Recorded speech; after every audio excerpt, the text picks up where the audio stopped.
જય માતાજી, જય દ્વારકાધીશ. દોસ્તો વાગ્યા સવારના 8 અને આજની સવારની શરૂઆત થઈ છે પૌવા બટેટાથી અને પછી પૌવા બટેટા ખાઈ પી અને નીકળી ગયા આપણે ડ્યુટી જવા માટે. ભાઈ ઠંડી બહુ એટલે આવી રીતના ઓઘો થઈને જવું પડે ને ત્યાં આવી ગયો ફોટો કે લાલા ભગવાનને નાહી ધોઈ અને નવા વાઘા પહેરાવી દીધા. તો કહેતો હાલો આપણે વહી જઈએ ઘરે. અને મેડમનો ફોન હતો કે આપણે આજે કંઈક નવું બનાવવાનું હોય જમવામાં. તો કીધું જોઈ લઈ શું બનાવેલું છે. આમ જોઈને તો ઓહો આજ તો પુડલા બનાવ્યા.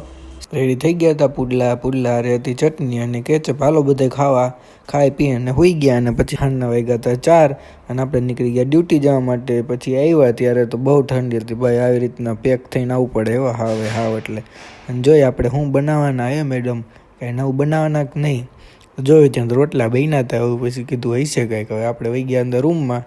ત્યાં આવીને મેડમ માંડ્યા ચોરવા રોટલો. દહીંની કઢી હતી આજે તો કીધું મજા આવી જાય ખાવાની. ચૂરમું ચોરીને ખાઈ લીધું.